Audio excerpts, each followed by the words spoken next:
Support for First Coast Connect is provided in part by Baptist Health and North Florida TPO. Welcome to First Coast Connect. I'm Ann Schindler. Today, he's a Grammy-winning producer, musician, filmmaker, radio host, and the current president of the iconic jazz label Blue Note Records. We talked to musical legend Don Was ahead of his St. Augustine show. Later in the program, how the National Civil Rights Museum is grappling with how to tell the story of racial inequality and social justice in a post-DEI era. But first, I had a chance last week to sit down with a man who is both a legend in the music business and an industry renaissance man. Let's take a listen. Don Was has produced records for everyone from Bob Dylan and the Rolling Stones to Bonnie Raitt, John Mayer, Willie Nelson, Iggy Pop, and the B-52s. In many cases on award-winning and often breakthrough albums. He's performing with his band, Don Was and the Pan Detroit Ensemble on February 14th as part of the Fort Mose Jazz and Blues series in St. Augustine. And we are thrilled to be able to talk to him today. Don Was, thanks for being here. Welcome to First Coast Connect. Hey, thank you so much, Ann. It's really good to see you. Can you start by explaining how you approach the job of a producer? Where do you begin? And how does the strategy change from artist to artist? Well, it's a really good question. I guess you could say the goal of being a record producer, or same thing as being a musician, a performer, even a record company president. The goal is to somehow create some music that's going to get under people's skin, make them feel something. Make them help them understand their lives a little bit, help them make sense out of confusing and chaotic times. That's the goal. So, with each record you make or whatever decision you make, you kind of keep that in mind, and you do whatever's necessary to make that happen. Practically speaking, when you're starting this work with an artist, are you sitting down with them and talking about their vision? Are you listening to demos? Like, what are you actually doing when you're trying to come up with an approach to like the sound of an album? It's a little bit of both, and that's exactly right. You sit there and try to understand what their vision is, what they're hearing in their head. Just even getting references, a sonic mood board. Play some records that you think sound great or sound close to what you're aiming for. And at the same time, it's all about songs. If you don't have good songs, you can't make a good record. Doesn't matter how clever your arrangements are, or innovative or radical. Without good songs, you got nothing. So hopefully there's time to go through the process of listening to many demos of songs, or even just sitting there with a guitar or at a piano and playing the songs together and seeing which ones jump out. And so what happens if you, as a listener and as a producer and somebody with a ton of experience, isn't necessarily in agreement with the artist? Does that happen sometimes, where they're sort of approaching it with a vision that you think maybe isn't as effective or won't work? And if so, how do you communicate that? Well, if there's really a wide chasm, just don't do the record. Someone else should work on it. You're not the right person. Even sometimes I think that I understand exactly what they're talking about. I don't disagree with what they're talking about. I just don't know how to help them get there. Somebody else should do it. That's perfectly okay, and much better to be honest about it at the beginning than to get mired in deep and get to the point where everyone's bleeding over the music. Which, if you don't get to that point, you're not really doing your due diligence on it. But you certainly don't want to get there and feel that you're the wrong person for the gig. So you kind of learn. We mentioned that you're president of Blue Note, which is obviously a legacy label. And I'm curious what your musicianship and your work as a producer has brought to that role. Like, how does it influence how you run that company? On a very practical level, when an artist is trying to turn their inner emotional lives into notes. It's a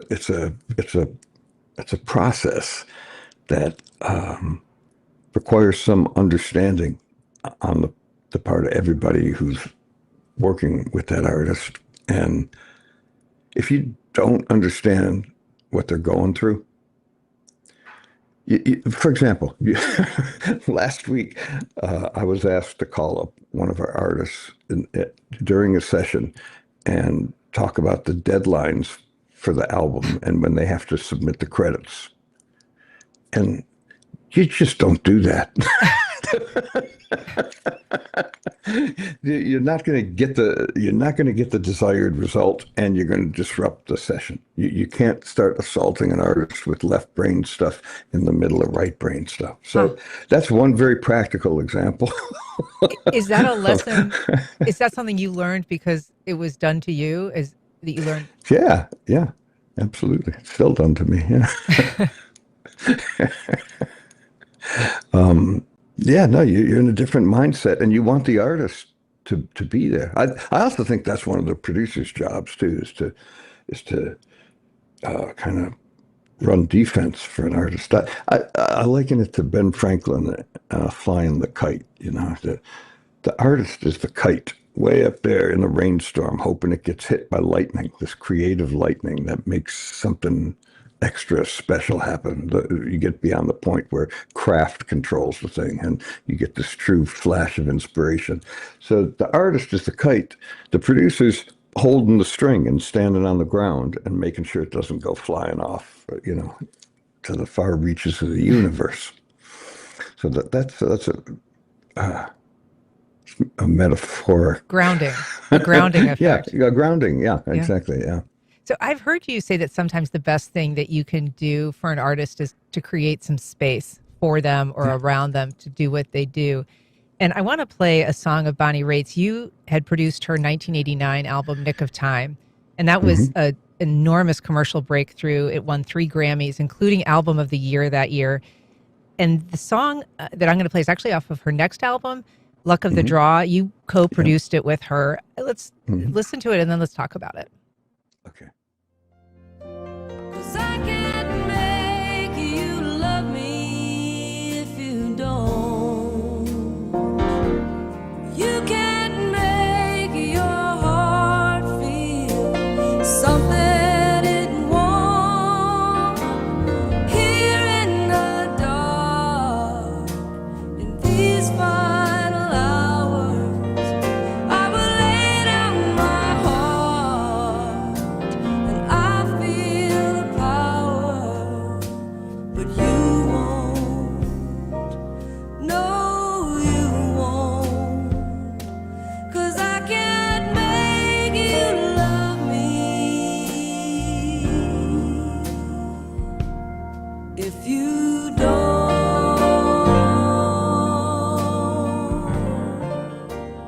So can you tell us, I understand that was maybe a one-take version of that song. Oh, yeah. Yeah. My first I got kind of choked up while you were playing that. And my first reaction to hearing it was something I think I experienced 30-some years ago when we did it, but I forgot about it, which was I wanted to find the guy who made Bonnie, who I love so much, feel that bad.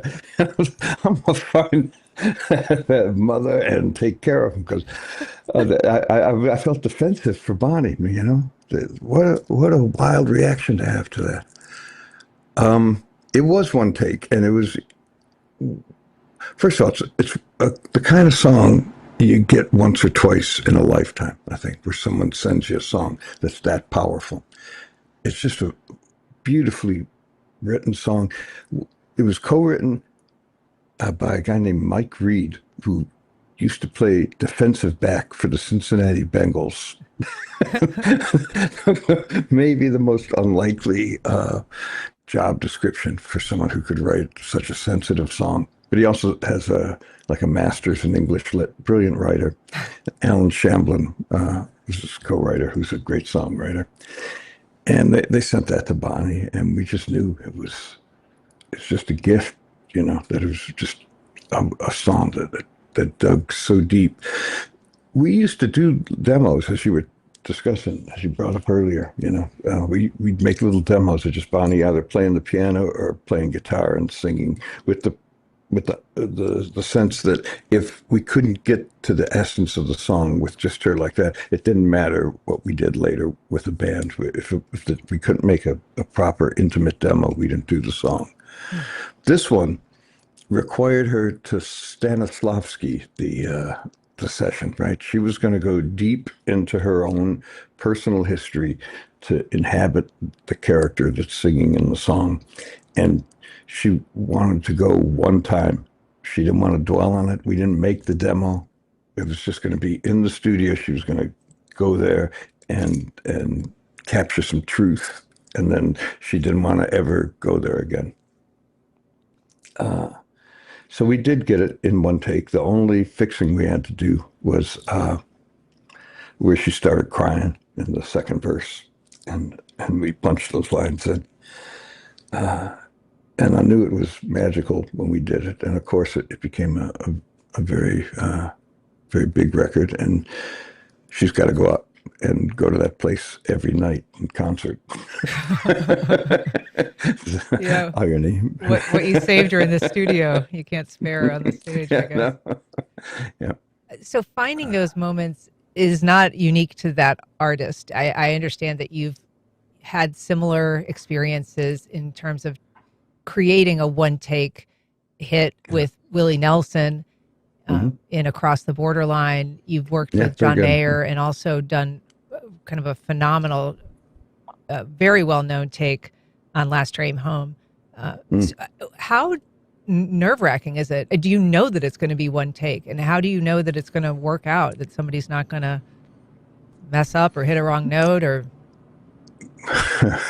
Well, you never know. That's the fun of it, man. It's really making records is adventure. It's high adventure because craft can get you to a certain level. Anybody can make a good record. It's not that hard to make a good record, but to do something that's truly great, that truly, like we said before, gets under people's skin. It requires a little external help that you can't create, you can't really identify. We don't really know where the true inspiration comes from. One time I asked Bob Dylan, I said, how come you can write Gates of Eden and I can't? And he said, well, look, if it's any consolation to you, I didn't really write it. I remember sitting there moving the pencil over the paper, but I don't know where that song came from. Wow. And at the time, I thought he was just being nice to me. Like I appreciated the fact that he didn't say, because I'm way better than you. But then other people started saying the same thing. People that I really respected, Brian Wilson and Keith Richards. If he has an idea in the studio, he doesn't say, hold it, wait, I got an idea. He said, hold it, incoming. And I started to see, I don't know, nobody knows what it is, but this thing, you have to be visited by this kind of force. And that's where the great stuff comes from. So you can't really control that. As a result, you don't really know if the first take's going to be any good or not. But here's what I can tell you about the first take. It's usually it's usually done without too much self-consciousness and worry. You're just trying to see if you can get through the song, and that's some magic will happen. The more you think, the more it sets you back. And that's why after about 6, if we don't get it in 6, we put it away and come back another day. So in terms of the work that you put on a song as it exists, I want to play a little bit of a B-52s song. This was some magic that happened in the recording booth, but also, that you had a big part in kind of helping to shape. This is a 1989 hit also. It's Love Shack. It's off of their album Cosmic Thing. Let's take a listen. Yeah.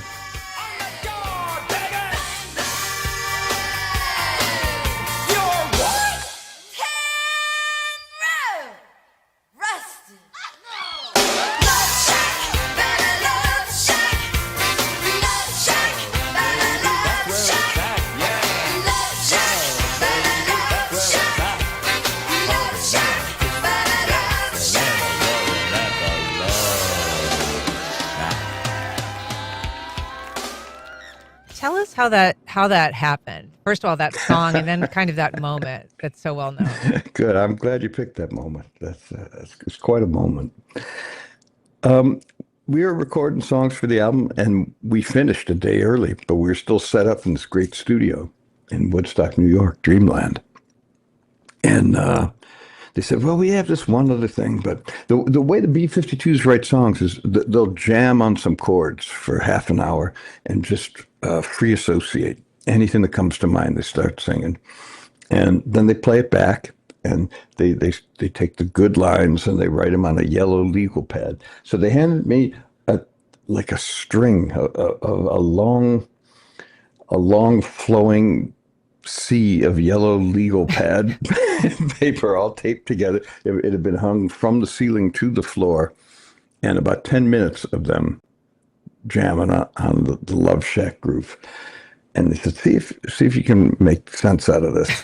So it was cool. It didn't take long, to see that, well, this bit about the Love Shack, maybe that's the hook of the song. So I just rearranged it and put it in some form. And we went in and we cut it. And it was a first take, and it had all this great energy. And when we got to that line, your tin roof rusted,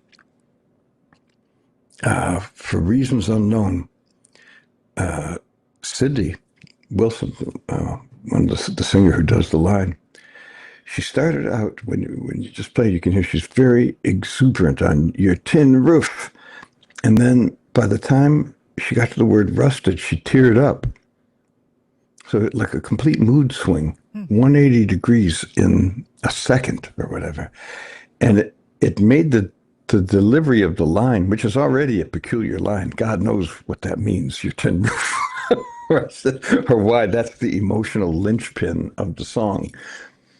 But it is, and she delivered it with such force that it threw the band off. Everyone, so your tin roof rusted, boom, Love Shack. So everybody came in wrong. But it was great up till there. And this was before all the Pro Tools and all of that. So we did another 30 takes. But every take got further. We got the tin roof rusted part right, but it got further from the exuberance and the joy that was in that first take. And then we finally figured out after a while that we could just go back and hit record after tin roof rusted, and come back in and finish the song. So that's what we did. So that's another first take. And it's just one of the most enigmatic things I ever experienced in the studio, but clearly registered with people with a line that's basically a non sequitur. And a song that, I mean, it wasn't like the first song it wasn't like the single, right? That it was. No, nobody heard that as a single. It was like the fourth single, and it only happened because a DJ in Chicago started playing it. And the way you measured success then, now they see how many likes you have on Instagram. But it was whether the phones lit up. If people called to say, what is that? Will you play it again? And the phones started lighting up. So they added the record, and other radio stations followed suit. And only then did the record company realize, this appears to be the path of least resistance to having a hit. And so they kicked in, and it was big. So just a little bit about your own musical history. I mean, you were in the band Was Not Was. In the early 80s, you had a huge hit in 88 off of your album, What Up Dog. It was called Walk the Dinosaur, and people may well remember that. It was a chart-topping song. You had some kind of misdirection perhaps after that. I mean, your band had its own sound. It was very unique and really eclectic, but having that kind of success was impactful, and not necessarily in like ways that you anticipated or maybe were comfortable with. Can you tell us a little bit about what kind of your own personal evolution there? Well, what happens is when you have an actual hit record, people who your benefactors at the record company like success, so they want you to do it again. And that just happened to be a song that was atypical of what we were really about.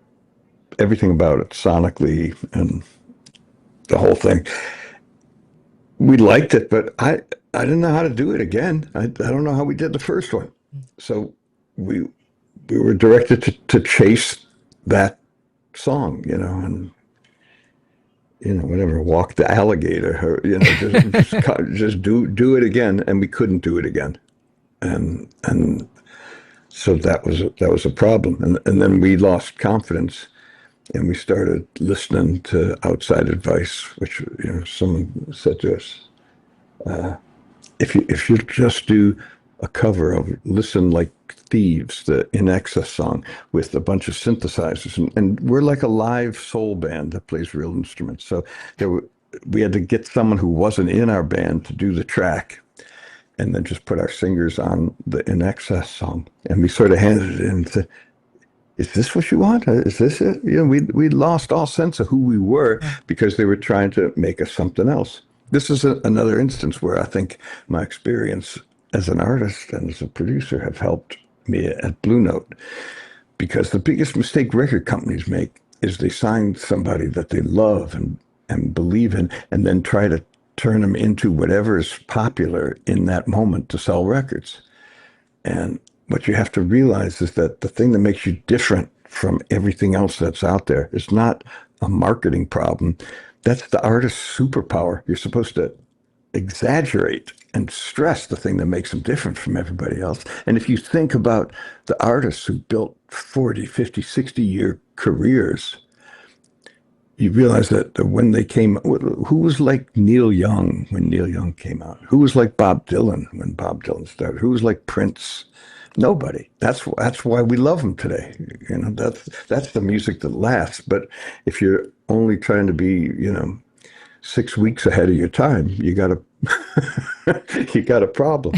So that we kind of lost the mission, and we really had to take a little break because none of us liked what we were doing anymore. We couldn't figure out who we were. So you have, in addition to producing, you have played with people that I think you probably saw when you were growing up, including Bob Dylan and the Rolling Stones. You've performed alongside them. More recently, you've been had performed with Bob Weir and in a band called the Wolf Brothers. Yep. And so you've really, run the gamut in terms of superstars that you've played alongside. Now you are in a band that's performing here locally. This is Don Was and the Pan Detroit Ensemble. Can you tell us a little bit about how that band came together, what its sound is? This is the band that you're going to be performing with here locally. Right. Well, going back to what we were just talking about the thing that makes you different being your superpower, right? Terrence Blanchard, great jazz trumpeter, composer, film scorer. He was curating a series of Detroit jazz for the Detroit Symphony Orchestra, and he wondered if I wanted to do one of the nights in the series, and I would be thrilled to do that, of course, but I didn't have a band together. So I had to try to think of what I was going to do at this stage of my life, and I thought, well, just don't try to be like everybody else, to do what makes you different. And I remember an experience I had being in the studio with Willie Nelson, where I was lamenting the fact that I could never be Willie Nelson and just admiring how great he was. And then the converse of that occurred to me, where I thought, well, but Willie Nelson can't be you. He didn't hang out and see the MC5 and the Stooges playing at the Grandy Ballroom. George Clinton didn't come and play a sock hop at his junior high school. So be all the things that you actually are, that Willie Nelson can't be that, and take your shot. I won't be as good as him, but at least there'll be a thing there, right? Yeah. So I thought, all right, I'm going to go back to Detroit, hook up with musicians who grew up listening to the same radio stations and playing in the same bars and playing for the same audiences, and have this kind of shared musical language. So I got 9 people that I knew together in a room just for a rehearsal. And some of them I'd played with for 45 years. 2 of them, we go back that far. Others, I'd played with everybody in the band, but we all hadn't played together ever. And it clicked. And within 10 minutes, I knew that there was a musical rapport that was highly unusual for a first rehearsal. That we all clicked, we all spoke the same language. So we turned that into a tour, and we've been moving ever since, playing shows, and just made a record last fall. And there's definitely a thing. It's a band. We're getting a lot of offers now to do shows. And if one of the members of the band is a 9-piece band, so that's a lot of people. They're all busy. If one of them can't do it, we just don't do the dates because they've all become an essential component of what's happening here. But it's all based around a certain Detroit approach to rhythm, approach to rawness, and just straightforward music. I like to think that we're connected to a musical legacy that starts with someone like John Lee Hooker and includes Elvin Jones and the MC5 and George Clinton and Fortune Records and the White Stripes, and just go. There's an ethos to Detroit music that very much resembles the character of the population of Detroit, really. Wow. As you mentioned, this is a 9-member band and just some real, superstars on it. This is a song I'd like to play by the band, and it's a song that people who've heard the Hank Williams version may not even recognize. It's so reimagined, but this is called I Ain't Got Nothing But Time. Let's take a listen. Okay. Little girl, if you're feeling low and you got no place to go, just give me a ring and some joy I will bring. Well, 'cause I ain't got nothing but time, baby. I ain't got nothing but time. I ain't got nothing but time. Vocalist there, Stephanie Christian.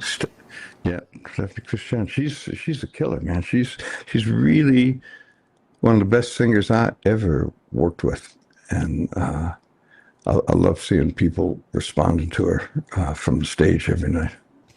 Well, it's such a good sound, and I know that people are thrilled to be able to see you here in town. It's a performance by Don Was and the Pan Detroit Ensemble. They're going to perform Saturday, February 14th, part of the Fort Mose Jazz and Blues Series in St. Augustine. Don Was, we're so looking forward to having you in town. Thanks so much for doing this today. Thank you so much, Ann. It's really a gas to speak with you, and thanks for having me on. All right. Have a good rest of the tour till we see you. Okay, thank you.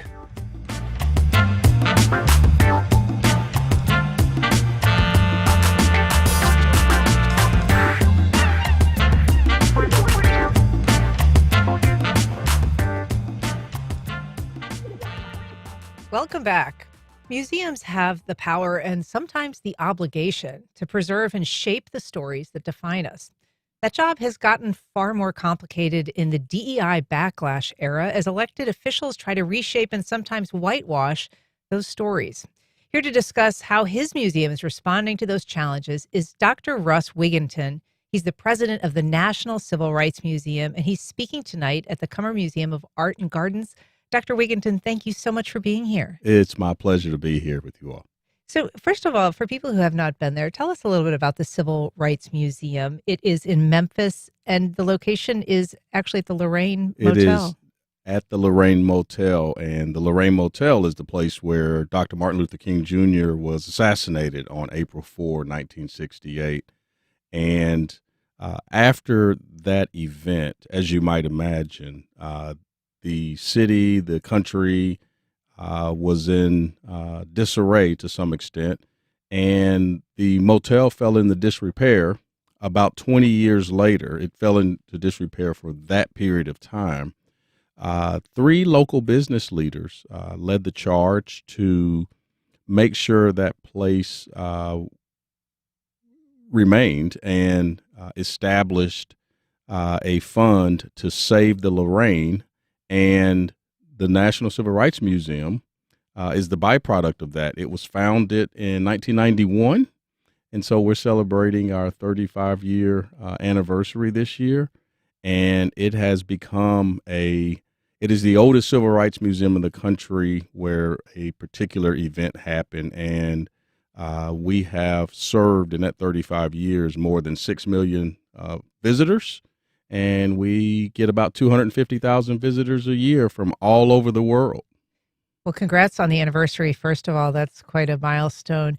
It is as you say, it is a place that was established around an event, a very tragic event. Is it a painful pilgrimage for people? Is it a difficult location to celebrate the life of Dr. King and the civil rights movement, given what happened there? That's a great question. It is a place where a range of emotions are felt. The museum, our mission is to honor Dr. King's legacy, but it is a comprehensive museum that focuses on the experience of African Americans.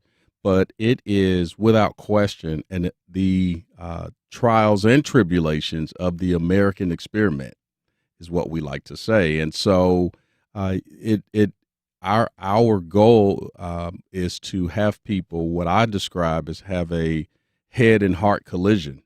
That means they intellectually learned about a tremendous amount of comprehensive experiences over since the founding of our country. But they also have moments where they see spots that touch their hearts. And by touching their heart, that can be mad, sad, glad, any range of emotions. So it is a comprehensive experience. We also have the Legacy Building, which is the building across the street from the Lorraine where the alleged shot was fired. And we have been renovating that building for the last 2.5 years. It reopens in middle May, and that will pick up from 1968 to the present.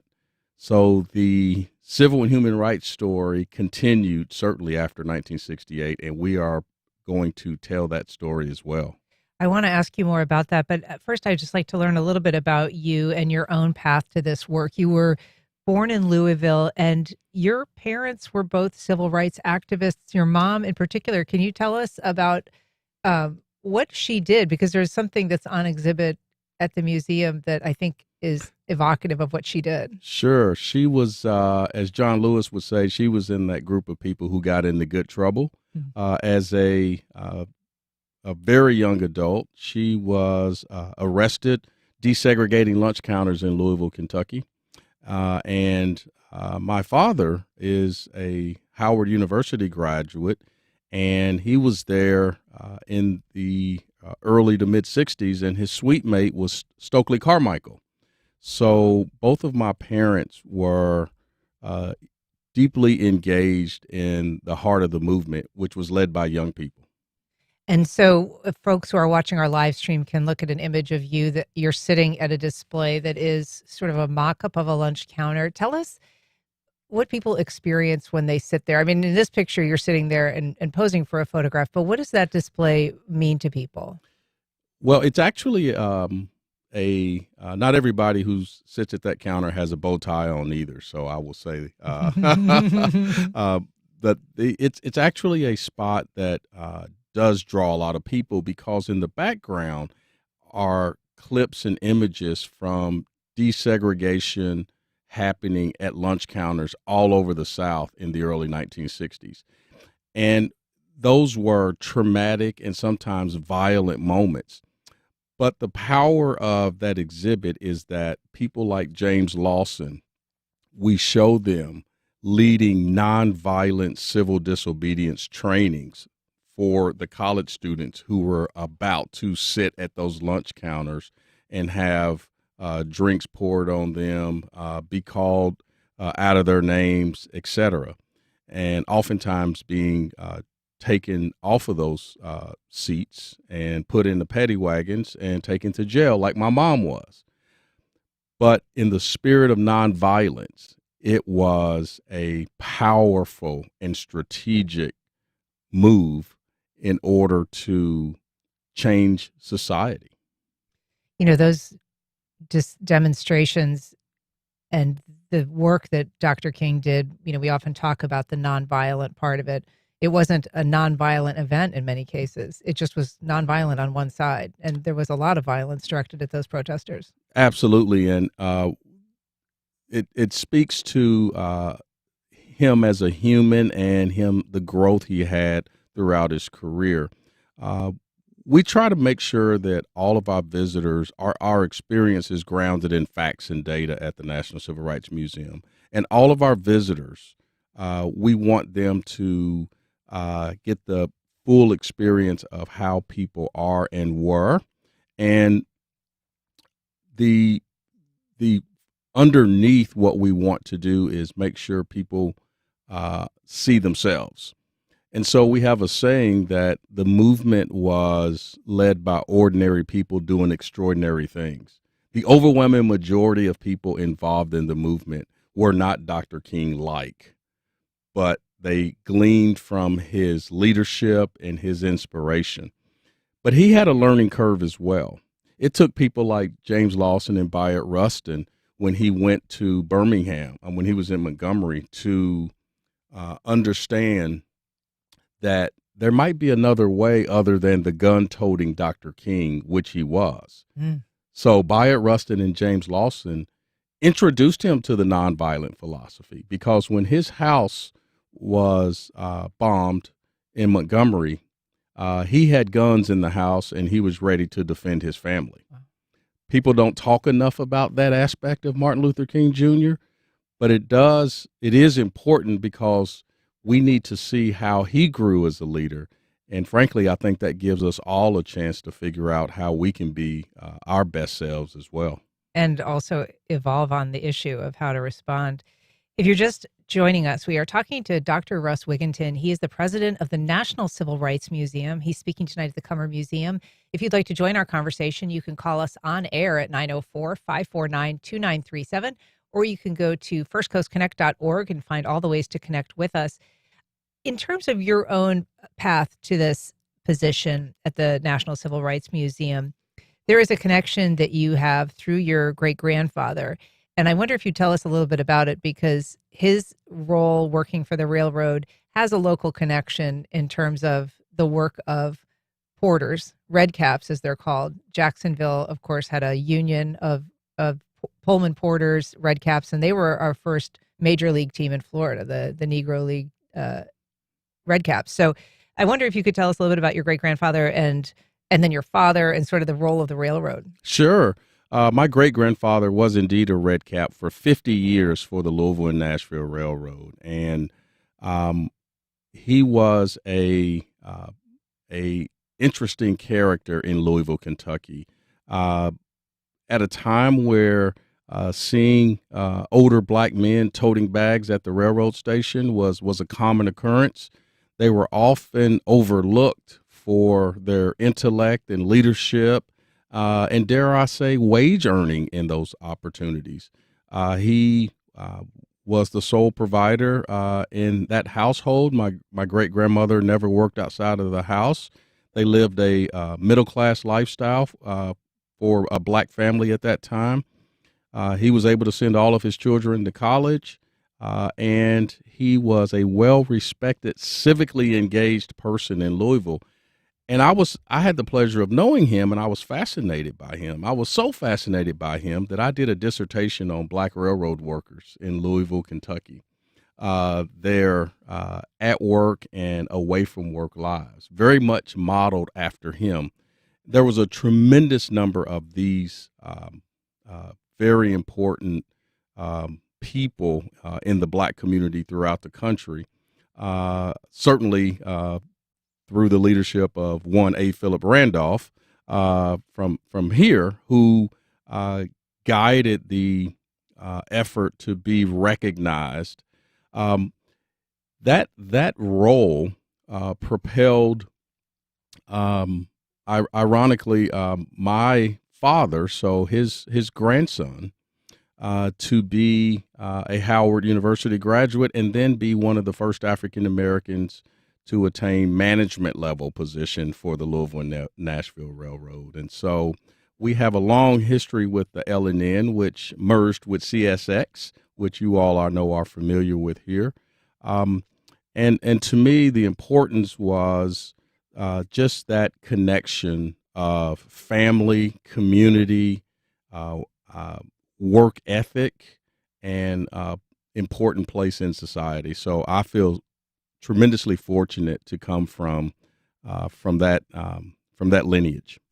Let's talk a little bit about the current challenges, not just for your museum, but for all kinds of museums, as we've seen, certainly at the federal government level. But here in Florida, there's been pushback as well in this kind of post-DEI era, in some ways, leaders who are uncomfortable with some of the stories that Black history is based on, uncomfortable with stories that make people uncomfortable with stories that focus on a particular race or gender, perhaps at the exclusion of others. And how has that changed your job? It has not changed my job. It actually has made my job much more, I would say, important, and allowed, frankly, the opportunity for us to do our work to a broader audience. Quite honestly, part of you used the word uncomfortable several times, and I like to think about how the beauty of people being uncomfortable together. When we talk about topics like slavery, for example, I think there's an assumption that that's a comfortable topic for most Black people to talk about. I frankly, as a college professor, never had any student across racial, demographic, socioeconomic, religious lines, any of those points of discrepancy. The one commonality is that they were all uncomfortable talking about it. And I believe we should be uncomfortable together and talk about these topics, because the reality of it is, when you're talking about slavery, everybody's uncomfortable. Nobody here is responsible for it. So why are we uncomfortable talking about our past? We talk about our past in other dimensions. Let's talk about, solve for this collective discomfort, because I am convinced that we will continue to struggle to get on the other side of that discomfort if we just continue to kick the can down the road.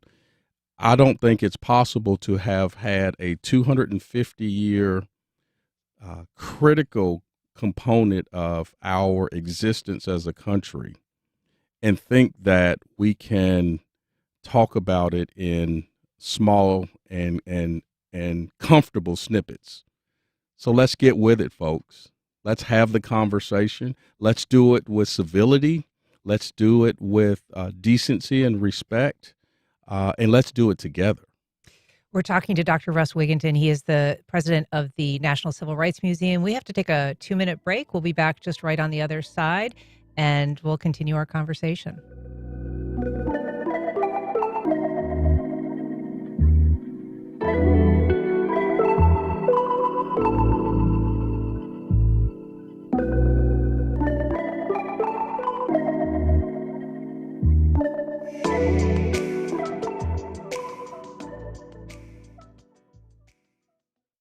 The Florida Theater presents Drew and Ellie Holcomb. The husband and wife indie folk duo bring their Never Gonna Let You Go tour to Jacksonville on Wednesday, February 11th at 7:30 p.m. Tickets and information available at floridatheater.com. Terrell Hogan Law. I'm Wayne Hogan. Accidents can happen when you least expect it. For decades, our attorneys have dug out the facts to help juries decide who's at fault. More at terrellhoganlaw.com. Film at WJCT presents the U.S. theatrical premiere of Rules of Living, a bilingual love comedy with a deep character-driven story that crosses cultures. A Japanese divorcee stuck both in life and in love takes in an American roommate. What she doesn't realize is that opening up her door to this individual will soon open up her world. February 11th at WJCT Studios. Doors open at 6:30, film starts at 7. Tickets at wjct.org/film. Sponsored in part by ViStar Credit Union. Next in our series on the human brain, the redness of red, the taste of ice cream, the feeling of pain when you stub your toe. Thomas Nagel put it like this. He said, for a conscious organism, there is something it is like to be that organism.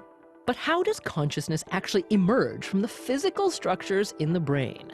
Our special exploration Brainwaves continues on the next On Point. Today at 11 on WJCT News 89.9. Most of the U.S.'s carpets come from Dalton, Georgia. But for years, local factories dumped forever chemicals into the environment. In the waterways, you could see what color they had been dyeing that day. It was just accepted. It was just the culture. A new investigation into the long-lasting harm from toxic carpet mills. Next time on 1A. Today, starting at 10 on WJCT News 89.9.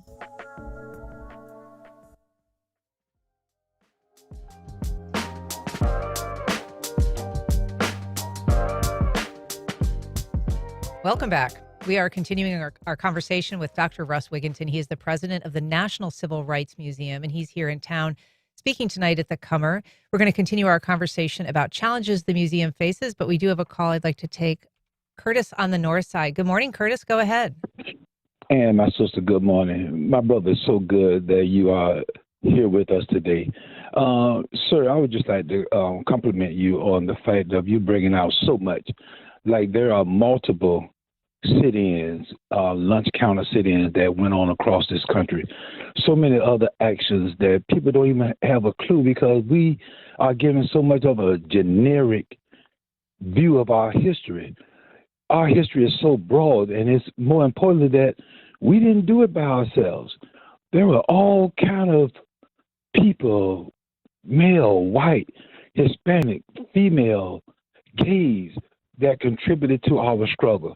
And I don't think enough of that is being presented to the world. I think that would bring us more together. Thank you so much. And I plan on seeing you tonight. Thank you, brother. Thanks so much for the call, Curtis. Providing that information is, there's challenges increasingly. And we were talking even during the break about some museums that have seen a real pushback, particularly the Smithsonian in Washington, D.C., as an institution across the board, but it's African American Museum, the displays there. This president has objected to some of those displays and again, the content. How does that impact other museums? How does it impact the world of donors? How does it impact your own museum if it does? That's a great question, and it is a real issue. And the museum world is pretty small, so we all are in community in a certain kind of way and talk amongst ourselves a lot. And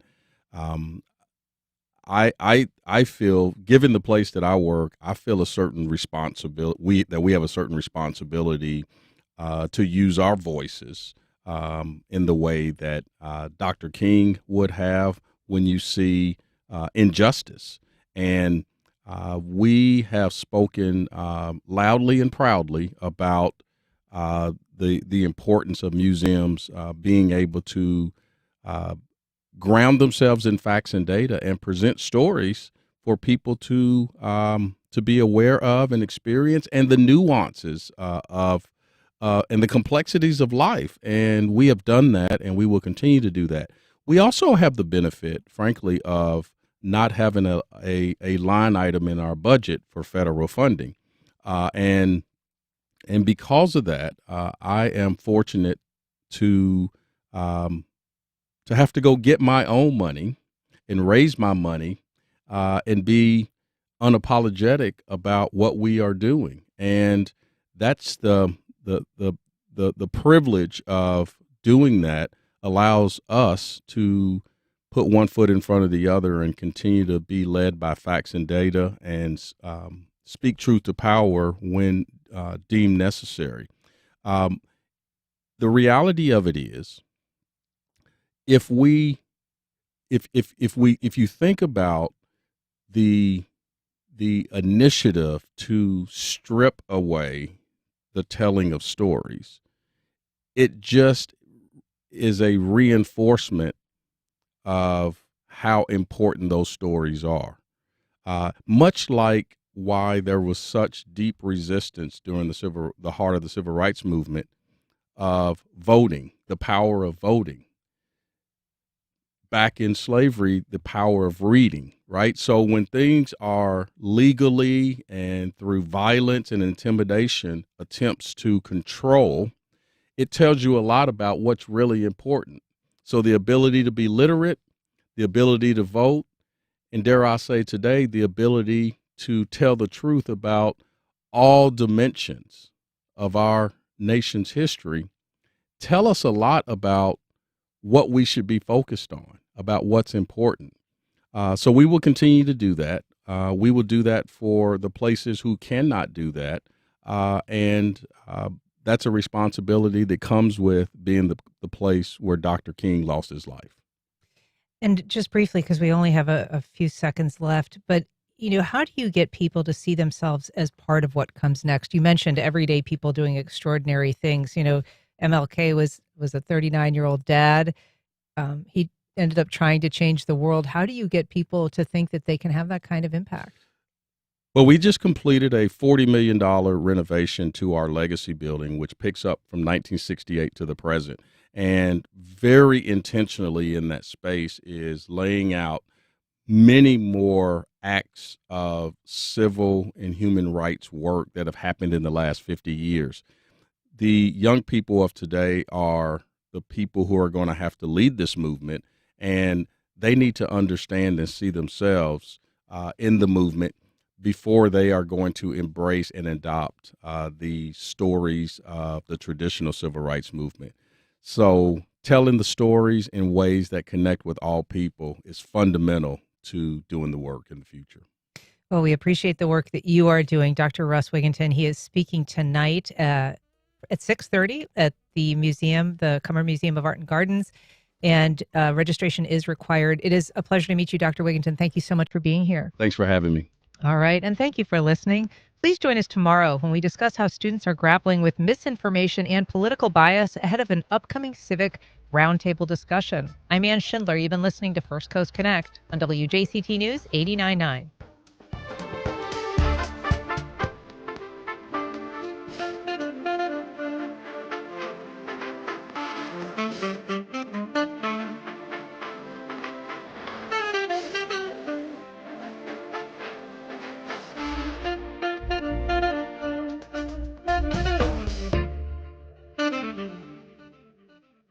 Support for First Coast Connect is provided by Baptist Health and the North Florida TPO.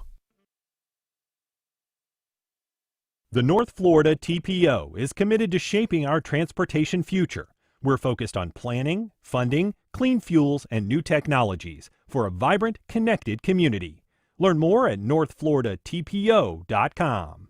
Baptist Health is a proud supporter of First Coast Connect. Baptist Health, committed to building a healthier community for all of us. More info at 202-4YOU or baptistjacks.com. Douglas Anderson School of the Arts presents Extravaganza, Saturday, February 21st at the Moran Theater, a night of artistry and Broadway-style entertainment in music, dance, and theater. Tickets available through Ticketmaster. Douglas Anderson School of the Arts. This is WJCT News 89.9 Jacksonville. Up next, national and local news